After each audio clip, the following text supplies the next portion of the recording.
Cá ngựa, sinh vật nhỏ bé với hình dáng độc đáo, luôn là điểm nhấn thu hút sự chú ý của con người.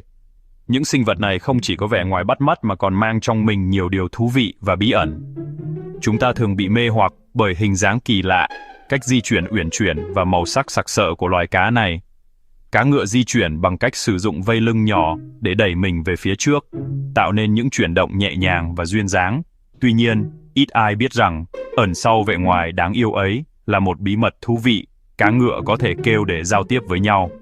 Những âm thanh này thường được phát ra khi chúng cảm thấy bị đe dọa hoặc trong quá trình giao phối. Loài cá ngựa, với hơn 50 loài khác nhau, phân bố rộng khắp các vùng biển nhiệt đới và ôn đồi trên thế giới. Mỗi loài cá ngựa lại có những đặc điểm riêng biệt, từ màu sắc, kích thước cho đến hình dáng. Chúng thường sống trong các ran san hô, thảm cỏ biển và rừng ngập mặn, những môi trường sống phức tạp và đầy màu sắc. Những môi trường này không chỉ cung cấp nơi ẩn náu mà còn là nguồn thức ăn phong phú cho cá ngựa. Cá ngựa có kích thước đa dạng, từ vài cm đến hơn 30 cm. Kích thước của chúng phụ thuộc vào loài và môi trường sống, với những loài lớn hơn thường sống ở vùng nước sâu hơn. Điểm đặc biệt nhất của loài cá này chính là hình dáng kỳ lạ. Giống như một chú ngựa nhỏ với phần đầu có hình dáng đặc trưng, đầu của cá ngựa có hình dáng giống như đầu ngựa, với mõm dài và mắt to, giúp chúng dễ dàng săn mồi. Tuy nhiên, điểm thú vị nhất về loài cá ngựa có lẽ là khả năng phát ra âm thanh để giao tiếp, một điều mà ít người biết đến. Những âm thanh này không chỉ giúp chúng giao tiếp mà còn là cách để chúng bảo vệ lãnh thổ và tìm kiếm bạn đời. Âm thanh mà cá ngựa tạo ra được mô tả như tiếng click hoặc pop, rất nhỏ và khó nghe bằng tai người. Những âm thanh này thường bị lẫn vào tiếng ồn của đại dương, khiến việc phát hiện chúng trở nên khó khăn hơn. Tuy nhiên, chúng lại đóng vai trò quan trọng trong việc giao tiếp và sinh hoạt hàng ngày của cá ngựa. Để ghi lại và nghiên cứu những âm thanh này, các nhà khoa học phải sử dụng thiết bị thu âm dưới nước chuyên dụng. Những thiết bị này có khả năng phát hiện và khuếch đại những âm thanh nhỏ nhặt, giúp các nhà nghiên cứu có thể phân tích chi tiết hơn về cách cá ngựa giao tiếp. Công việc này đòi hỏi sự kiên nhẫn và kỹ thuật cao, vì môi trường dưới nước rất phức tạp và đầy thách thức. Vậy, cá ngựa tạo ra âm thanh bằng cách nào? Bí mật nằm ở phần đầu của chúng. Đầu của cá ngựa có cấu trúc đặc biệt, cho phép chúng tạo ra những âm thanh đặc trưng mà không loài cá nào khác có thể làm được. Cá ngựa có hai mảnh xương ở phần đầu, được gọi là xương chậm và xương hàm trên. Những mảnh xương này không chỉ giúp bảo vệ não bộ, mà còn đóng vai trò quan trọng trong việc phát âm thanh. Khi muốn tạo ra âm thanh, cá ngựa sẽ co rút hai mảnh xương này với tốc độ rất nhanh, tạo ra tiếng click đặc trưng. Quá trình này diễn ra trong một phần nhỏ của giây, nhưng đủ để tạo ra âm thanh rõ ràng và có thể nghe thấy trong môi trường nước. Cơ chế phát âm thanh này tương tự như cách con người tạo ra tiếng tặc lưỡi, nhưng với tốc độ nhanh hơn rất nhiều. Điều này cho phép cá ngựa tạo ra âm thanh một cách hiệu quả và nhanh chóng, giúp chúng có thể giao tiếp trong môi trường biển đầy tiếng ồn. Âm thanh được tạo ra có thể lan truyền trong nước, giúp cá ngựa giao tiếp với nhau trong môi trường biển. Những âm thanh này không chỉ giúp chúng tìm bạn đời, mà còn cảnh báo về nguy hiểm và xác định lãnh thổ. Việc hiểu rõ hơn về cách cá ngựa giao tiếp có thể giúp chúng ta bảo vệ và duy trì quần thể cá ngựa trong tự nhiên. Cá ngựa sử dụng âm thanh click với nhiều mục đích khác nhau. Đầu tiên và quan trọng nhất đó là để thu hút bạn tình trong mùa sinh sản. Vào mùa sinh sản, cá ngựa đực sẽ phát ra tiếng click để thu hút sự chú ý của con cái. Những tiếng click này có thể thay đổi về tần số và nhịp điệu, tạo thành một bản nhạc giao hưởng độc đáo để thu hút bạn tình. Ngoài ra, cá ngựa còn sử dụng âm thanh để bảo vệ lãnh thổ.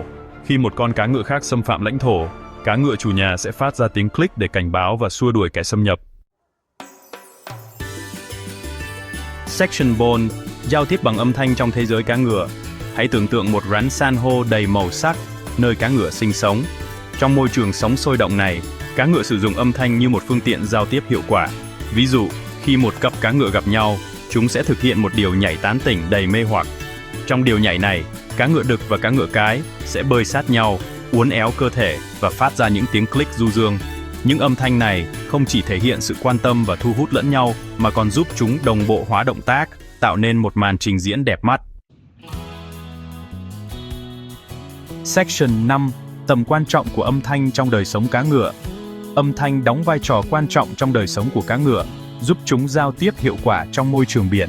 Nhờ có khả năng phát ra và cảm nhận âm thanh, Cá ngựa có thể thu hút bạn tình, bảo vệ lãnh thổ và duy trì sự liên lạc với đồng loại. Đặc biệt, trong môi trường nước, nơi ánh sáng bị hạn chế, âm thanh trở thành một phương tiện giao tiếp hiệu quả hơn cả thị giác. Cá ngựa có thể nghe thấy nhau từ khoảng cách xa, ngay cả trong điều kiện ánh sáng yếu hoặc nước đực. Khả năng giao tiếp bằng âm thanh giúp cá ngựa thích nghi và tồn tại trong môi trường sống đầy thử thách của đại dương. Section 6. Khám phá thêm về thế giới âm thanh của đại dương. Thế giới đại dương ẩn chứa vô vàn điều kỳ diệu, và âm thanh là một phần không thể thiếu trong đó. Bên cạnh cá ngựa, nhiều loài sinh vật biển khác cũng sử dụng âm thanh để giao tiếp, săn mối và điều hướng. Cá voi là một ví dụ điển hình. Chúng sử dụng âm thanh tần số thấp để giao tiếp với nhau, từ khoảng cách hàng trăm, thậm chí hàng nghìn km. Cá heo cũng sử dụng âm thanh click để định vị con mồi và giao tiếp với đồng loại.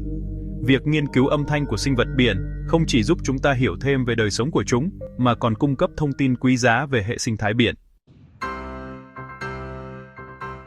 Section 7. Kết luận, cá ngựa và vũ điệu giao hưởng của biển cả. Âm thanh là một phần không thể thiếu trong thế giới tự nhiên, và cá ngựa là minh chứng rõ ràng cho điều đó.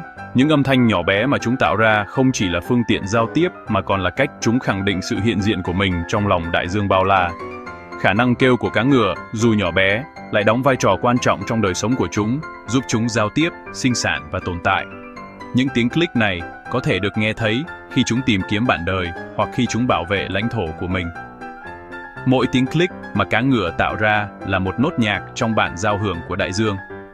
Những âm thanh này hòa quyện với tiếng sóng, tiếng cá và các sinh vật biển khác, tạo nên một bản nhạc sống động và đầy màu sắc.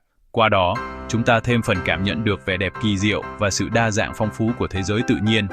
Mọi sinh vật, dù nhỏ bé như cá ngựa, đều có vai trò và giá trị riêng, góp phần tạo nên sự cân bằng và hài hòa của hệ sinh thái biển. Hãy cùng chung tay bảo vệ môi trường biển, để bản giao hưởng của đại dương mãi ngân vang, và để những chú cá ngựa đáng yêu tiếp tục kêu vang, tô điểm thêm cho bức tranh đầy màu sắc của biển cả. Bằng cách bảo vệ và duy trì môi trường sống của chúng ta không chỉ bảo vệ cá ngựa mà còn bảo vệ toàn bộ hệ sinh thái biển, đảm bảo rằng các thế hệ tương lai cũng có thể thưởng thức vẻ đẹp và sự kỳ diệu của đại dương.